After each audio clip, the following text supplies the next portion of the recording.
Hello, everyone, and welcome to the Change Podcast. This is Insights to Empowerment. I'm Nicole Harvick, I'm your host, and we have an amazing guest today that has quite a story. So I cannot wait to talk to this lady. She is a passionate mental health advocate. She is also a speaker.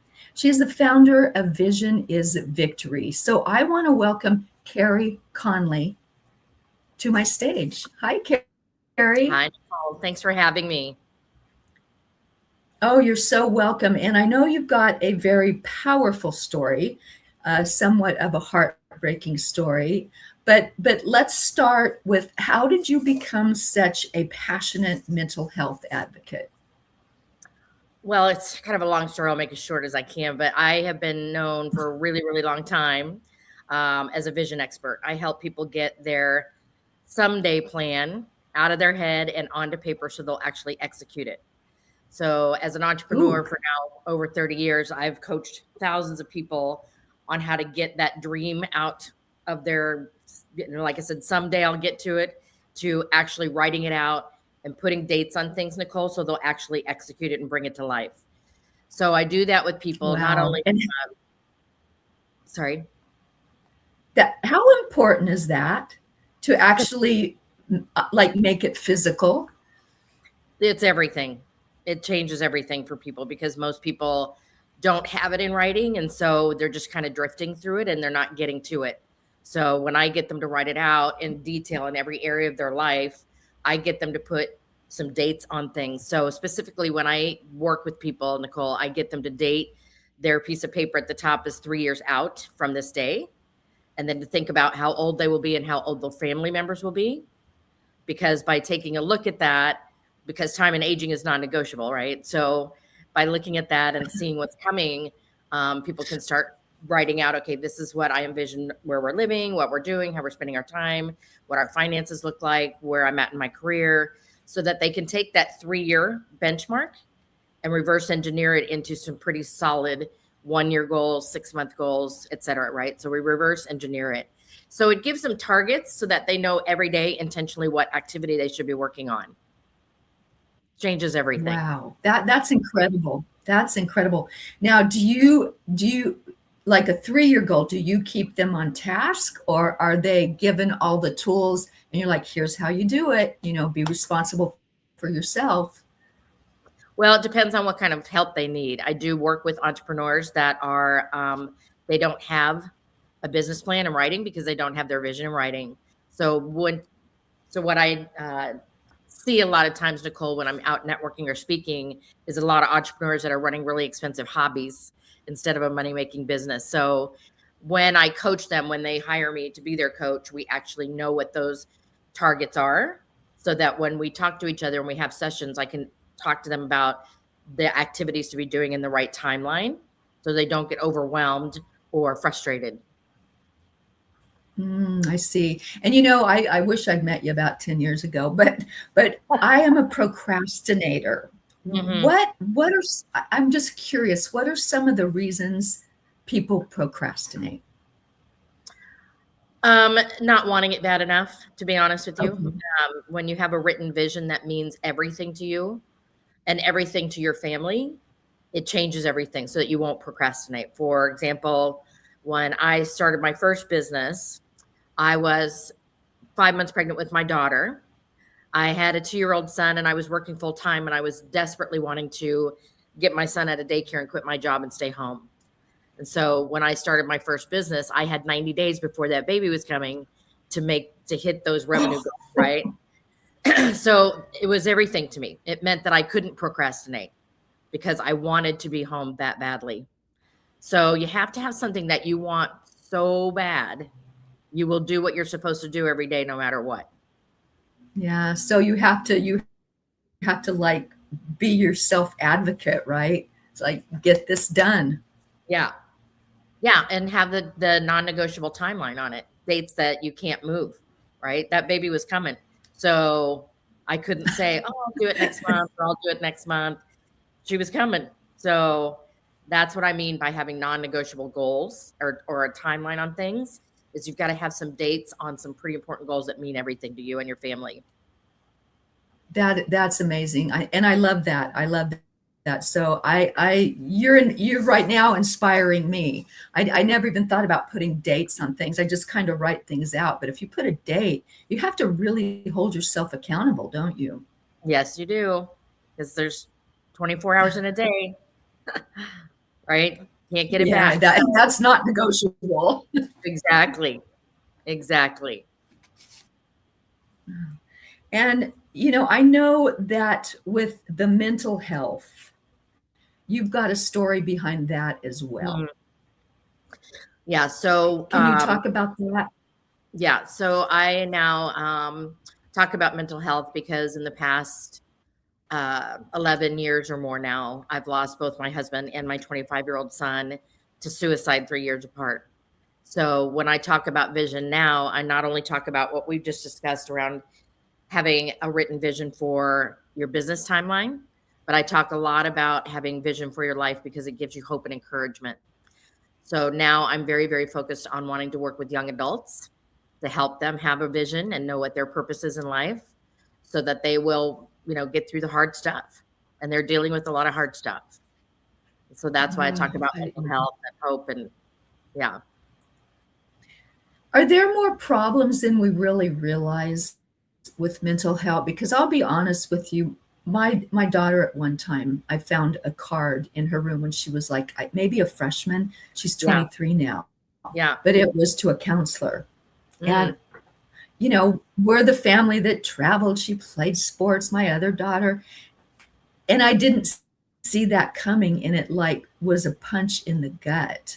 sure. So I would have never even probably had a conversation with her about that had I not happened to see that card. Mm, When I was like putting some shoes away in her bedroom or something, and I looked down, I'm like, oh my gosh. right. And she didn't want to talk to me about it. She didn't want to Mm. talk to me about it. It's like I can only help you if you do. So how do you navigate something like that when when you get the wind knocked out of your sails? Mm. I think that we have to be very aware of what's going on, especially with our youth and our young adults, because so much pressure is put on them to perform and make things look like everything's all good. They're great. Their grades are good. They're playing sports. They're doing all the things, right? And right now, what we know about that generation, Nicole, is that they are more lonely and more isolated than any other generation we have going on right now. They are afraid to talk to each other. They're afraid of comparison, mostly of what people will think of them. I think a lot of it has to do with social media, unfortunately, and parents just not being willing Yeah. to face the facts that, their kids might be going through some stuff and be open to talk about it. Right. Yeah, and that, yes, and that was very, very shocking. Now, I know when I look back, my daughters are 8 years apart, so they were actually kind of raised differently. But with Mm, my youngest one, I kind of look at it, and it's like we were expected to run from thing to thing right. to keep them busy. Right. And I'm sitting there, and I'm like, my God, we lived in my car. Yeah. We would do drive through for dinner. Sometimes they'd be home at 8 at night. And I think, why did I not see that? And so sometimes you say to yourself, there's no time to talk. How did that happen to us as a society? Well, I think it was just, with the norm. We were all taught to, get the best grades, go to the best schools, get the best jobs, play all the sports, do all the things. Um, you know, and I just don't think, as a culture, we all accepted it together. So it was just normal. Unless you were living in where I live now in Oklahoma City, it's a little bit slower pace, right? But I just think it became the norm of our generation to really help our kids excel. Maybe because we didn't, I don't know. It just became normal. Yeah, and it was almost like, as I look back, a neighborhood competition. Well, Right. mine does 3 sports and piano, and it's like, well, maybe I'm not doing enough for my kids. You kind of compare yourself. And Right. as I look back, sometimes I think I should have just let her be a kid. Yeah. Yeah. you know, because Yes. my generation, being an older mom, it's like we rode to the park, we played till the lights came on, and she Mm, did have a good neighborhood with kids, but I mean, it was like as parents, we were brainwashed. yeah, true. Again, I just think we were, So like you said, competing with each other, or I don't know what. I just think it became normal that this is just what we did. yeah, absolutely. As I look back, I don't even think it's normal, but it was normal at the time. I'm Right. like, my gosh, what was I thinking? And Yeah. they still benefit from what they did, but it was kind of overkill as I look back and reflect on it. It Right. was like, what was I thinking? But I'm glad that we're talking about this because I think it's super important even now because I do still see parents, force feeding their kids maybe what they wanted to be, something they missed out on. And a lot of times, and I've talked to both my kids about this, I said, I don't own you. I'm here to guide you. And I said, I'm here to keep you alive till you're at least 21. So, but I can't force you to do things. And I see a lot of guilt heaped on children that aren't doing what their parents think they should do or go to the school they think they should go to. Right. And I really let mine have free reign there. Which is more healthy, do you think? Well, as far as what, letting them have more free reign and make more decisions on their own, Letting them have an opinion. right? Well, I think it's just respect. I think we did that well with my children. My husband and I were really good about dialoguing with them and communicating with them, and you know, um, allowing them to have choices in what they were doing. So I think it's a balance of both, right? As parents, we have to guide them and tell them what we think would be best. But I think we also need to let them have their own personalities and support that no matter what it is. Yeah, I agree. I agree. Now, you are the founder of Vision is Victory. And I love that name. I love Yeah. that name. How did you start that? Well, when I started talking about vision and started teaching it, we started creating my brand. And one of the things that I would say all the time is that vision helps you find victory in every area of your life.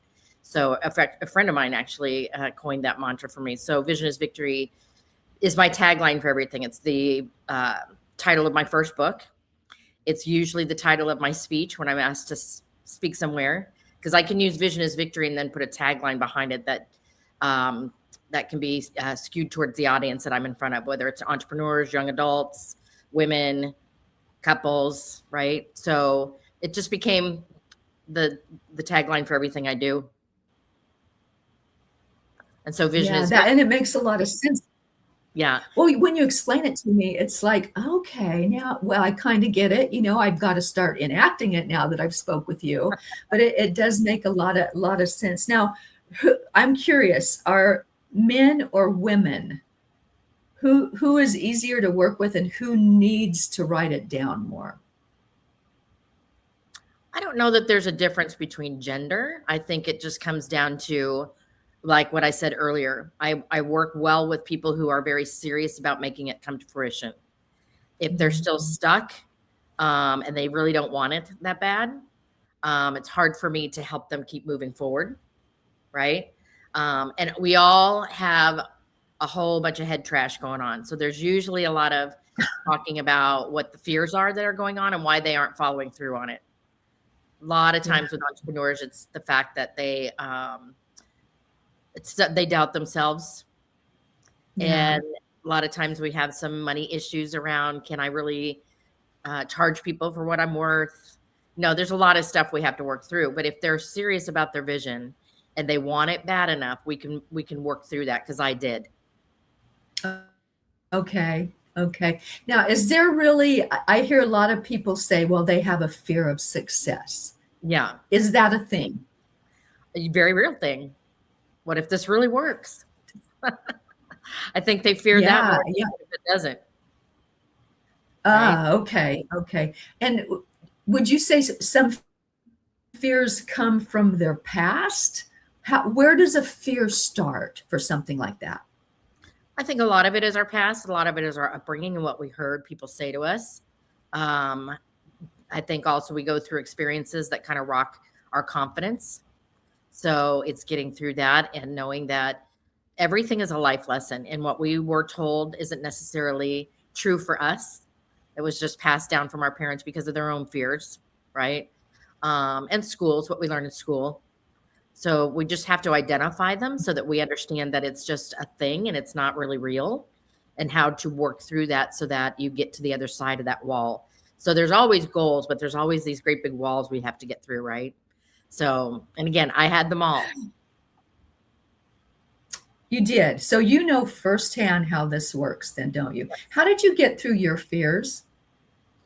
Well, like I said, what I wanted on the other side was bigger. What I wanted was to be able to stay home with my Okay. kids, right? So whatever wall was Mhm. there, what was more important to me, what was on the other side. There was no turning around and not working through it. Wow. So when you look back, what was your biggest fear when you knew you wanted to stay home with your child?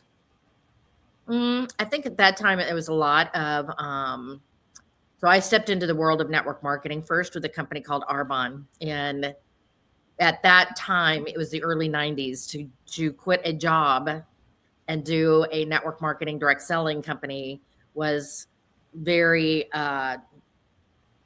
people just were like, you're going to do what? You're going to you have a degree. You have a business degree and you're going to go sell lipstick. So there was a lot of unknown feelings around the network marketing industry at that point, right? So for me at that moment, it was a lot of proving to people that I had a bigger vision than what they saw, and to just trust myself that I knew what I was doing, even though most of those people thought I was crazy. Wow. What were you doing before? What work were you in I was in advertising. when you went to Airbnb? You were Yeah, in what? I was Advertising? in advertising. Yeah. You know, that's and I guess people would question that because you said, from advertising to lipstick. Yeah. That's that's how did since that is so different from what you were doing, how did you build up your clientele and really make that work, especially with the child on the way and you giving birth? Well, I followed the system that the women in the company who were rocking it told me to do. I was told exactly how many people I needed to reach out to every day, how to get in front of them to tell them about Arbonne. I did skincare parties in those days, Nicole. So I would get in front of 5 to 7 women twice a week in a skincare party to tell them about Arbonne. So it was very mathematical. Everything in life, and especially in business, is numbers. I knew exactly how many people I Uh, needed to call every day, how many people I needed to get in front of every week, how many people I needed to train every month. So it was very much just a system that I followed. you're impressive, let me tell you. How long did you do that, the Arbonne? Well, I built Arbonne. I got to the top rank of the company. So I had a really large team, worked really hard at it for about 25 years. And then I stepped into speaking and coaching about 15 years ago. You are a forward mover, aren't you? I'm Yeah. curious, the people that were in Arbonne, did you start with them, your Um, team? with, my, with my speaking and coaching, Uh-huh. no, I went out publicly and started doing workshops. Really? Yes. How did you find people that wanted a workshop in that? I did a lot of networking. I'm a big believer in networking. So I would go out and network. And when I was out networking, I would tell them about my workshop that I had coming up, and I would get them to go to the workshop.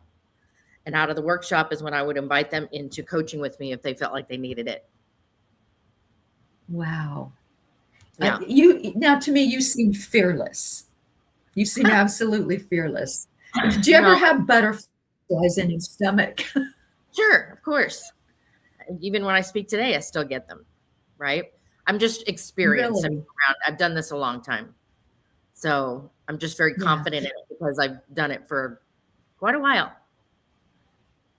Well, and you're good at it. You're very good at it. So, I'm curious how did your airborne was going so good. Did something just speak to you that says, I need to coach? Yeah, because I'd been teaching all these women at Arbonne, how to have a vision, how to become a leader, how to build a team, that it just became apparent to me that if I could help them, I could probably help some people publicly. Again, because I networked a lot. So I knew a lot of female entrepreneurs that needed help.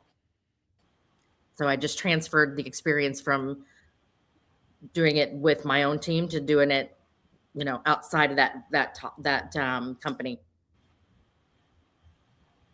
Wow. That's amazing. And I know you had the loss of a husband and a son. How does someone do you ever overcome that? Or how do you process that? Was I mean, you sit here and you talk to me and you're amazing, but you've had a tragedy in your life. How would you tell people you got over that, or do you ever?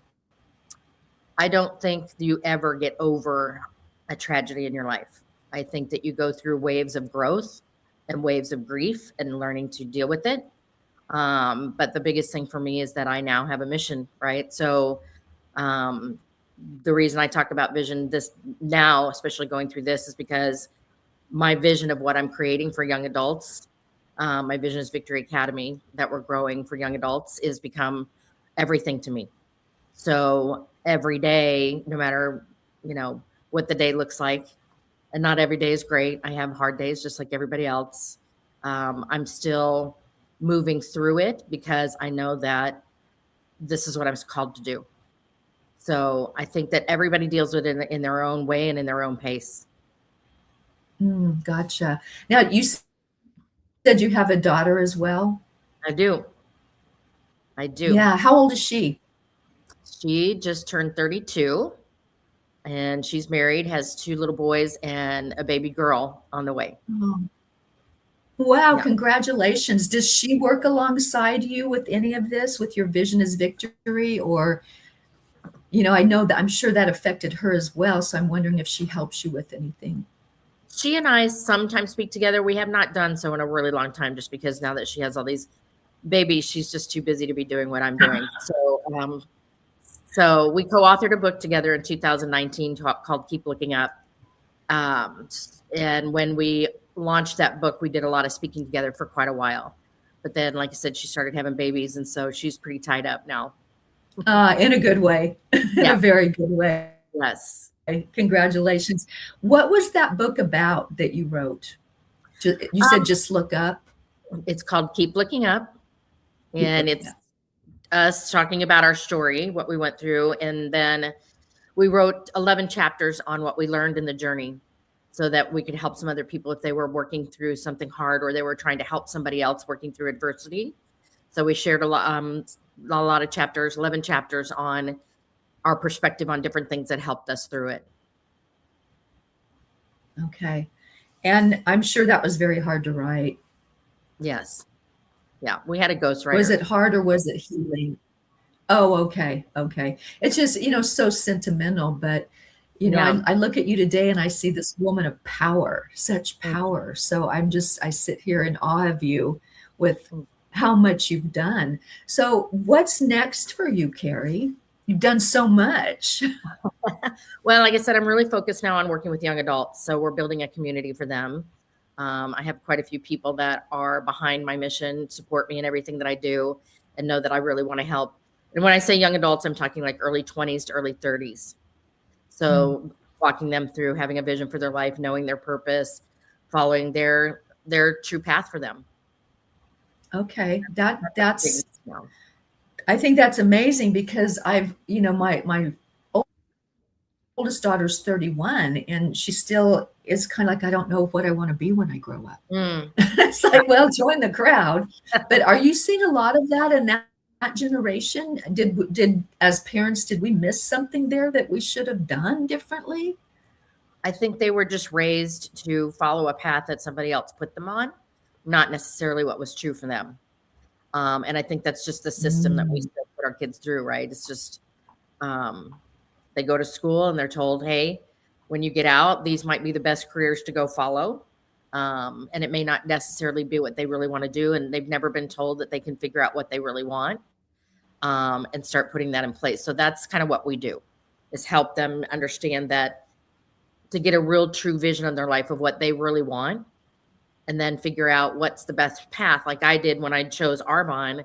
The reason I chose Arbonne was because it enabled me to stay home and work around their schedule, have my flexibility, build a 6-figure residual income, right? So I knew when I was introduced to Arbonne that was my path, because I was really clear on what I wanted my life to look like. Wow. So you're a visionary. You are definitely a visionary for sure. So, Yeah. my daughter asked me a question once, and as I think about it, even with myself, she says, I'm just 18. How am I supposed to know what I want to do? Right. And I think that's a very valid question, because as I look back on my life, I've been many things, had many transitions. Sure. Why are kids forced into deciding who they want to be at 17 or 18 years old? How do you talk to them about that? Yeah. I think it's still, again, with the system that we have in place, right?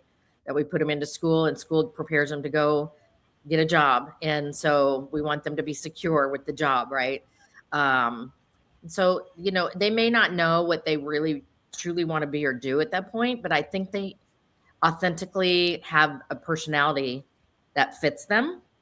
It's just allowing them to be in that personality and follow through, instead of putting on a persona of something else that they're not.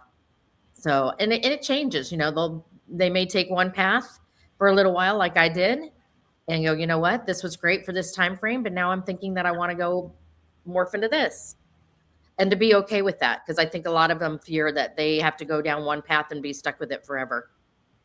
They're very afraid of that. And I do think we have different seasons. I had my greed is good era in real estate, and then I had my mom era. Now I've got my divorced era. So I've had to morph into many, many people. And I don't even know if it's morphing, it's just who I became.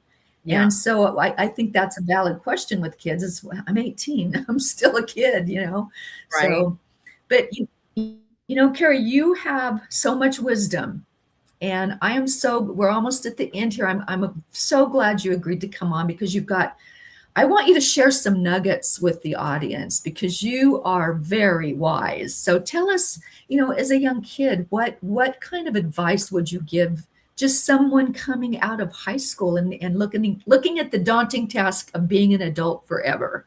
Right. Well, I think, like I do with everybody, as I get them to think a few years out and get a real understanding of, okay, so if you're 20 now, what is life going to look like 3 to 5 years from now, when you're out there at 23, 24, 25? Where do you want to be living? How do you want to be spending your time? Who do you want to be spending it with? What kind of fun do you want to be having? What kind of financial situation do you want to be in? I mean, it's just kind of looking forward ahead a little bit, so that you can, with the decisions that you're making now, seeing where it's going to take you, does it line up with where you see yourself further down the road?